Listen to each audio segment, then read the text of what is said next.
जय श्री कृष्ण दर्शक बंधु आपण समस्त को एक सुंदर वीडियो रे आज स्वागत करुचे।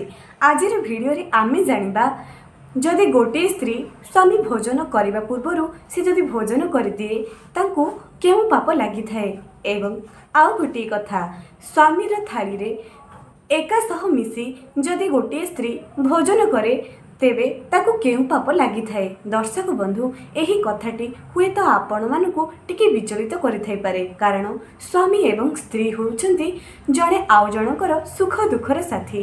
जन्म जन्मांतर पई जणे आउ जनकू वचन देथांती प्रत्येक सुख दुखरे जणे अन्य जनकर साथ देव। तेबे भोजन करदेले कोन पाप लागे? एहा केउ प्रकारर न्याय? एही कथा तो दर्शक मानकर मन को मध्य विचलित करुथुबो। तेबे एही प्रश्नटी देवी सत्यभामा भगवान श्रीकृष्ण को पचारिछंती। तेबे एही प्रसंगटी उपरे आज आपण मानकु विस्तार रूप में वर्णना करिबी। दर्शक बंधु आपण समस्त को मोर अनुरोध कि मो वीडियो को निहाती शेष पर्यंत देखंतु। जदि वीडियोटी भल लागुथाय गोटे लाइक करंतु एवं कमेंट सेक्शन रे जय श्री कृष्ण निश्चय लिखंतु। तत्सहित जो मैंने मो चैनल नुआ आसुचंती सब्सक्राइब करी पाखरे थिबा बेल आइकन को क्लिक करंतु। आउ गोटे कथा दर्शक बंधु जदि आपण वीडियोटी को अधा देखिबे अधा ही ज्ञान प्राप्त करिवे, तेबे आपण माने जदि वीडियोटी को पूरा देखिबे पूरा ज्ञान प्राप्त करिवे। हुए तो एही कहानीटी काहाकू लाभप्रद मते होइथै पारे, तेणु वीडियो को निज सांग मानक सहित शेयर करंतु। देवी सत्यभामा भगवान श्रीकृष्ण को पचारिले जे हे स्वामी मते कृपा करी गोटे प्रश्नर उत्तर दियंतु। एपरि केउ पाप जदि गोटे स्त्री कर दिए तार जन्म जन्मर सब पुण्य नष्ट हो जाए एवं से इह काल पर काल रे अनेक जंत्रणा पाई थाए। जम लोकरे नानादि कष्ट पाइबा सहित एही मृत्यु लोकरे पुणी थरे एक पशुतुल्य जीवन पाई थाए। सत्यभामांकर एपरी कथा सुनी भगवान श्रीकृष्ण कहिले, हे देवी तुमे एही प्रश्न पचारि समग्र मानव जातिर बहुत कल्याण करिच। मु आज तुमको एही सुंदर विषय वस्तुटी कहिबी। जानिच जदि कौनसी स्त्री स्वामी खाइबा पूर्वरु जदि से भोजन कर दिए किंबा स्वामी सहित गोटे थाली रे जदि भोजन कर दिए तेबे ताकू केते जे पाप भोगिबा पई पड़ी थाए आजिर विषय रे जानिबा। एमिति रे तो सनातन धर्म रे स्वामी हेउची गोटे स्त्री पई सब किछि। स्वामी हेउची इह काल एवं पर कालर देवता। तेबे केउ कारण पई एपरी प्रसंगटी कुहा जाईची? भगवान श्रीकृष्ण कहिसंती एही सुंदर कहानीटी। चलंतु आउ डेरी न करी आरंभ करिबा। गोटे नगरी रे सुप्रतिष्ठ जने राजा थिले। सेही राजा एते बलवान थिले, एते तेजस्वी थिले, विश्वास करि हेउनथुला। जे केही भी तांको नाम सुनुथुला डरिकी थरी जाउथुला। तांको राज्य रे गोटे भी अन्याय हेउनथुला। चासी माने सुरुखुरु रे निजर जीवन यापन एवं निज जमी को सुरक्षित रखुथुले। केवल सेतिकी कथा नुह, राजा तांको राणी को बहुत भल पाउथुले। राणी जणे सुप्रतिष्ठित भल कविता लेखालीटीए थिले। निज स्वामीकर आज्ञाधीन स्त्रीटीए थिले। स्वामींकर पाद सेवा बिना से निज जीवनर कौनसी अर्थ ही बुझु नथिले। स्वामींक सुखरे सुखी, स्वामींक दुखरे दुखी ही हेउथुले। स्वामी भोजन करिबा परे ही से निजे भोजन करुथुले। स्वामींकर आज्ञाधीन स्त्रीटीए थिबारु स्वामी सबुबेले स्त्री को पचारिकी ही कौनसी निष्पत्ति नउथुले। दुई जण भितरे भारी प्रेम थिला। गोटे दिनर कथा, थरे राज्य रे जो कृषक मानकर फसल थिला हठात सेही फसल को बारिया माने आसी ध्वंस करिबारे लागिले। कृषक माने जेते चेष्टा कले मध्य सेही बारिया माननको बाहर करि पारु नथुले, कोनोसी क्षति करि पारु नथुले, कारण बारिया माने बहुत हिंस्र थिले। एही कथा जेते बेले राजांको कानको आसिला से निज राज्यर प्रजा मानकर रक्षा केमिति बा न करिवे। तेणु करी से निष्पत्ति नेले जे निजर सैनिक माननको धरी बारिया माननको सहित युद्ध करिया पई जिवे। तेणु निजर एक सुप्रतिष्ठित सैनिक माननको धरी से बाहरी पड़िले सेही बारिया माननको सहित युद्ध करिबा पई। जेतेबेले राजा युद्ध पई बाहरी गले रानी मध्य सेही दिन जीवा पई कहिले। काहे के जानी रानी को मध्य मनटा केमिति केमिति लागुथिला। सेथि पई से निज राजांक संगरे निज स्वामींक संगरे युद्ध को जीवा पई अग्रसर होई गले। दुई जण मिसी सैनिक माननको धरी ଲାଗି ପଡ଼ିଲେ ବାରିଆ ମାନଙ୍କ ସହିତ ଯୁଦ୍ଧ କରିବା ପାଇଁ। ବହୁତ ସମୟ ଯାଇ ଯୁଦ୍ଧ ହେଲା। ଅନେକ ବାରିଆ ମାନେ ମୃତ୍ୟୁବରଣ କଲେ ଏବଂ ବାରିଆ ମାନଙ୍କର ଦାନ୍ତର କ୍ଷତାକ୍ତରେ ଅନେକ ସୈନିକ ମଧ୍ୟ ମୂର୍ଚ୍ଛା ଅବସ୍ଥାରେ ଧରିତ୍ରୀରେ ପଡ଼ିଥିଲେ। ସେହି ବାରିଆ ମାନଙ୍କର ଦଳର ରାଜା ଏବଂ ରାଣୀ ଦୁଇ ଜଣଙ୍କ ଭିତରେ କଥା ହେଉଥାନ୍ତି। ବାରିଆ ତାର ସ୍ତ୍ରୀକୁ କହିଲା ଯେ, ସ୍ତ୍ରୀ, ହେ ମୋର ପତ୍ନୀ, ତୁମେ ଏହିଠାରୁ ମୋର ପୁତ୍ର ମୋର ପୁତ୍ରୀ ମାନଙ୍କୁ ଧରି ଚାଲିଯାଅ, କାରଣ ପୂର୍ବ ଜନ୍ମରେ ମୁଁ ଯେଉଁ କର୍ମ କରିଥିଲି, ମୁଁ ଯେଉଁ ପାପ କରିଥିଲି, ଏହି ରାଜା ହେଉଛନ୍ତି ମହାନ ପ୍ରତାପୀ ଏବଂ ଏ ହେଉଛନ୍ତି ମହାନ ସାଧୁ। ମୁଁ ଆଙ୍କ ସହରରେ ଯଦି ମରିଯିବି ତେବେ ମୋର ଆତ୍ମା ସ୍ୱର୍ଗ ଲୋକ ପ୍ରାପ୍ତ କରିବ। ତେଣୁ ମତେ ମୋର କାର୍ଯ୍ୟରେ ବାଧା ଦିଅ ନାହିଁ। ସେତେବେଳେ ପତ୍ନୀ କହିଲା ଯେ, ହେ ମୋର ପ୍ରିୟ, ମୁଁ କିପରି ତୁମକୁ ଛାଡ଼ି ଚାଲିଯିବି? ପତ୍ନୀଙ୍କର ଧର୍ମ ଏଇଆ ନୁହଁ। ସ୍ୱାମୀକୁ ଦୁଃଖ କଷ୍ଟରେ ଛାଡ଼ି ଚାଲିଯିବ, ସ୍ୱାମୀକୁ ମୃତ୍ୟୁ ମୁଖରେ ଛାଡ଼ି ଚାଲିଯିବ। ତୁମେ ପରା ମୋର ଇହକାଳ ଏବଂ ପରକାଳର ଦେବତା। ଯଦି ସ୍ୱାମୀ ନଥାଏ, ସେହି ସ୍ତ୍ରୀ ଯଦି ଶୃଙ୍ଗାର କରେ, ସେହି ଶୃଙ୍ଗାରର କୌଣସି ମୂଲ୍ୟ ନାହିଁ। ଯଦି ଗୋଟିଏ ସ୍ତ୍ରୀ ସଜବାଜ ହୁଏ, କେବଳ ତାର ସ୍ୱାମୀ ପାଇଁ ହିଁ ସଜବାଜ ହୁଏ। ସ୍ୱାମୀ ହେଉଛି ଗୋଟିଏ ସ୍ତ୍ରୀର ପ୍ରକୃତ ଆଭୂଷଣ। ସୁନା ରୂପ ତ ଖାଲି ନାଁକୁ ମାତ୍ର। ଯଦି ଶଙ୍ଖା ସିନ୍ଦୁର ଗୋଟିଏ ନାରୀ ପାଖରେ ଥାଏ, ସେ ଦୁନିଆର ସବୁଠାରେ ସମ୍ମାନ ପାଇଥାଏ। ଏପରି ସେହି ବାରିଆର ସ୍ତ୍ରୀ ବାରିଆକୁ କହିଲା। ଏଇ ଦୁଇ ଜଣ କଥା ହେଉଥିବା ସମୟରେ ତାଙ୍କ ପୁତ୍ର ପୁତ୍ରୀ ମାନେ ଚାଲି ଆସିଲେ ଏବଂ କହିଲେ ଯେ, ମାତା ପିତା, ଆମେ ତୁମକୁ ଛାଡ଼ି ଯିବୁ ନାହିଁ। ଯାହା ବି ହେଇଯାଉ, ଯଦି ଏଇ ରଣଭୂମିରେ ଆମର ଜୀବନ ବି ଚାଲିଯାଏ, ଆମେ ଯିବୁ ନାହିଁ, କାରଣ ମୋ ବାପା ହେଉଛନ୍ତି ବୀର ପ୍ରତାପ। ମୁଁ ଭୁଲରେ ମଧ୍ୟ ଯିବି ନାହିଁ। ଦର୍ଶକ ବନ୍ଧୁ, ଯଦି ଯୁଦ୍ଧ ସମୟରେ ଭୀରୁତାର ସହିତ ଗୋଟିଏ ପୁରୁଷ ସେହିଠାରୁ ଛତ୍ରଭଙ୍ଗ ଦେଇଦିଏ, ତାକୁ ଅନେକ ନର୍କ ଯନ୍ତ୍ରଣା ଭୋଗି ଦିଏ, ହୁଏତ ସେହି ରଣଭୂମିରେ ତାର ଜୀବନ ଚାଲିଯାଉ, କିନ୍ତୁ ଭୀରୁତାର ସହିତ କା ପୁରୁଷତାର ସହିତ ସେହିଠାରୁ ଯିବା ଉଚିତ ନୁହେଁ। ଏପରି ବାରିଆ ଏବଂ ତାଙ୍କ ସ୍ତ୍ରୀ ତାଙ୍କର ପରିବାର ବର୍ଗ ମିଶି କଥା ହେଉଥାନ୍ତି। ଯେତେବେଳେ ନିଜର ସ୍ତ୍ରୀ ଏବଂ ପିଲାମାନେ ତାଙ୍କ କଥା ନ ଶୁଣିଲେ, ସେମାନେ ପୁଣି ରାଜାଙ୍କର ସୈନିକ ମାନଙ୍କ ସହିତ ଯୁଦ୍ଧ କରିବା ପାଇଁ ଲାଗିଲେ। ଦେଖୁ ଦେଖୁ ସବୁ ବାରିଆର ସୈନିକ ମାନେ ମୃତ୍ୟୁବରଣ କରିଦେଲେ। ଏମିତିକି ବାରିଆର ସ୍ୱାମୀ ମଧ୍ୟ ମୃତ୍ୟୁବରଣ କରିଦେଲା। ସେ ବହୁତ ଚେଷ୍ଟା କଲା ଜିତିବା ପାଇଁ, କିନ୍ତୁ ରାଜାଙ୍କର ସୈନିକ ମାନଙ୍କ ପାଖରୁ ସେ ଆଉ ଜିତି ପାରିଲେ ନାହିଁ।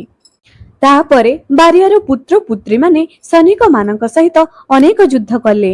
ଅନେକ ଯୁଦ୍ଧ କରିବା ପରେ ମଧ୍ୟ ସେମାନେ ବି ଜିତି ପାରିଲେ ନାହିଁ। ଶେଷରେ ସେମାନଙ୍କର ମଧ୍ୟ ମୃତ୍ୟୁ ହୋଇଗଲା। ବାରିଆ ଏବଂ ବାରିଆଣୀ ତାଙ୍କର ପୁରା ପରିବାର ପୁରା ମୃତ୍ୟୁ ମୁଖରେ ପଡିଗଲା। ତାଙ୍କର ବଂଶ ନିପାତ ହେଇଗଲା। କେବଳ ଜଣେ ରହିଲା ବାରିଆର ସ୍ତ୍ରୀ। ବାରିଆର ସ୍ତ୍ରୀ ଅନେକ ଚେଷ୍ଟା କଲା, ତାପରେ ମଧ୍ୟ ସେ ବି ଜିତି ପାରିଲା ନାହିଁ। ଯୁଦ୍ଧ ସମୟରେ ହଠାତ୍ ତାର ଅଚେତ ଅବସ୍ଥାରେ ଧରିତ୍ରୀରେ ପଡିଗଲା। ଏହା ଦେଖି ରାଜାଙ୍କର ପତ୍ନୀଙ୍କର ହୃଦୟ ତରଳିଗଲା। ସେ କିଛି ଥଣ୍ଡା ଜଳ ଆଣି ତା ଉପରେ ସିଞ୍ଚନ କରିବା ପାଇଁ ଲାଗିଲେ। ସେତେବେଳେ ବାରିଆର ସ୍ତ୍ରୀ ତତ୍କ୍ଷଣାତ୍ ଉଠିଗଲା ଏବଂ ଦେଖିଲା ଯେ ରାଣୀ ତାଙ୍କ ହାତରେ କିଛି ଥଣ୍ଡା ଜଳ ଧରି ତା ଉପରେ ସିଞ୍ଚନ କରୁଛନ୍ତି। ସେ ଦେଖି ଭାରି ଖୁସି ହେଲା ଏବଂ ସେ ଉଠି ପଡି ରାଣୀଙ୍କୁ ଧନ୍ୟବାଦ ଦେଲା। ରାଣୀ ଦେଖି ଆଶ୍ଚର୍ଯ୍ୟ ହେଲେ ଯେ ଏହି ବାରିଆର ପତ୍ନୀ ସେ ତ କଥା କହୁଛି, ଗୋଟିଏ ମଣିଷ ପରି ସଂସ୍କୃତର ଭାଷା କହୁଛି। ତାକୁ ତାର ପୂର୍ବ ଜନ୍ମର ବୃତ୍ତାନ୍ତ ସବୁ ରାଣୀ ବାରିଆର ପତ୍ନୀଙ୍କୁ ପଚାରିଲେ। ରାଣୀଙ୍କ ମୁଖରୁ ଏପରି କଥା ଶୁଣି ବାରିଆର ପତ୍ନୀ ତାର ପୂର୍ବ ଜନ୍ମର ବୃତ୍ତାନ୍ତ କହିଲେ। ବାରିଆର ପତ୍ନୀ ପୂର୍ବ ଜନ୍ମରେ ଗୋଟେ ଭଲ ବ୍ରାହ୍ମଣ ପରିବାରରେ ଜନ୍ମ ନେଇଥିଲା। ଗୋଟିଏ ବୋଲି ଝିଅ ଥିଲା ବୋଲି ଏତେ ଅଲି ଅଳି ହୋଇଥିଲା ଯେ ପୁରା ବିଗିଡି ଯାଇଥିଲା। ଯେତେବେଳେ ତାର ଯୌବନ ଅବସ୍ଥା ଆସିଲା, ତାକୁ ବିବାହ କରାଗଲା ଏବଂ ବିବାହରେ ଯେଉଁ ପୁଅକୁ ସେ ବିବାହ କରିଥିଲା ତାକୁ ନିଜ ଘର ଜୁଆଁ କରି ରଖିଲେ।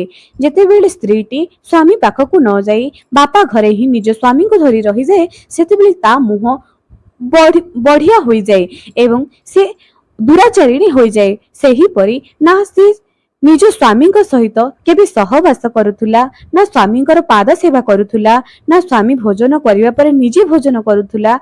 ଏମିତିକି ପୂଜା ପାଠ ତ ଦୂରର କଥା, ନିଜେ ରୋଷେଇ କରି ନିଜ ପତିଙ୍କୁ ଦି ମୁଠା ଖାଇବାକୁ ମଧ୍ୟ ଦେଉନଥିଲା।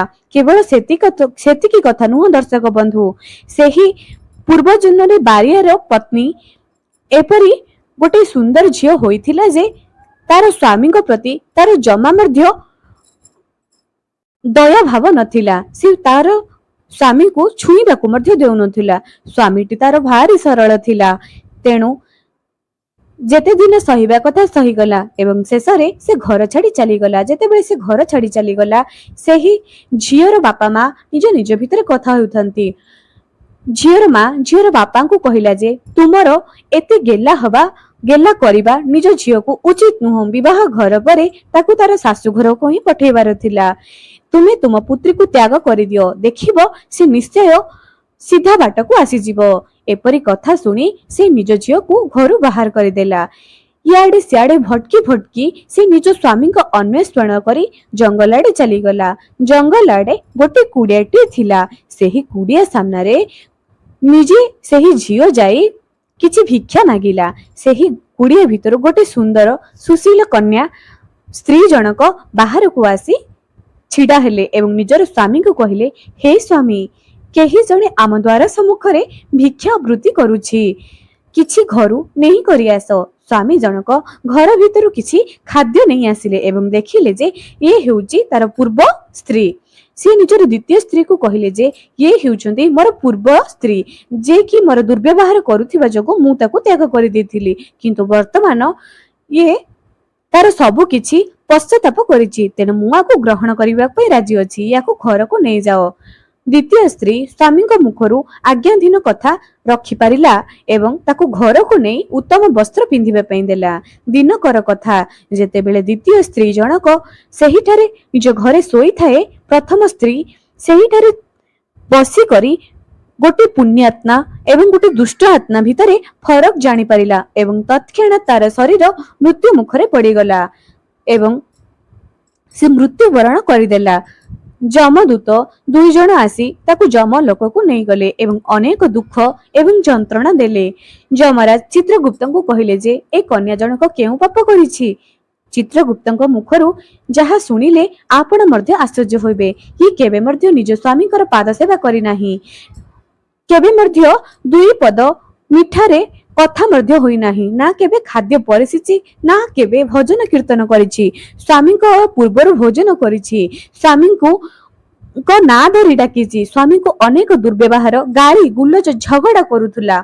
याकू नरक जंत्रणा देवा दरकार। याकू बहुत अति कठिन कठिन नरक जंत्रणा देले ही ये ठीक बाट को आसीबो। चित्रगुप्त मुखरु एपरी कथा सुनी ताकू अनेक वर्ष जाए दुख जंत्रणा सेही नरकर ही पाइबा पई पड़िला। शेषरे ताकू एही बारिया जन्म दिया जाइथिला। एपरी कथा सुनी रानी सेही बारियाणी को कहिले, अर्थात बारियार स्त्री को कहिले जे तुमे तुम पूर्व जन्मर कर्मर फल एही जन्मरे भोगुच, तेणु मने मने विष्णु को स्मरण कर, देखिबो तमर एही जन्मर सब पाप पूर्व जन्मर सब पाप धोई हे जिवो। तेबे दर्शक बंधु, जदि गोटे स्त्री तार पत्नी धर्म न करि थाए ताको अनेक दुख जंत्रणा भोगिबा पई पड़ि थाए। एठी आउ गोटे प्रसंग मध्ये कहिबी। स्वामी स्त्री गोटे मुद्रार दुईटी पार्श्व परि। सुख दुख, हस लुह, सम्मान असम्मान ए सबु जणे अन्य जनकु भितरे समान हेबा दरकार, बराबर हेबा दरकार।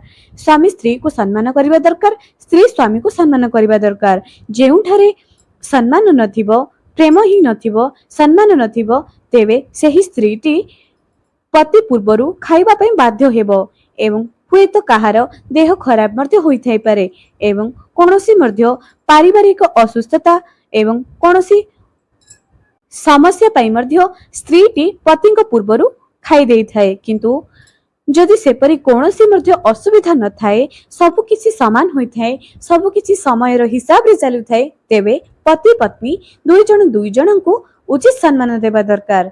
ताहले जाई एही जीवन रथटी आराम रे पार करि पारिबे। तेबे दर्शक बंधु, आजिर कहानी रो जदि किछि भी सिखुचंती कमेंट सेक्शन रे मतामत निश्चय लिखंतु। एही परि पौराणिक कहानी सुनिबा पई हेले, किछि नुआ सिखिबा पई हेले मो भिडियो को लाइक करी बहु मात्रा रे शेयर करंतु।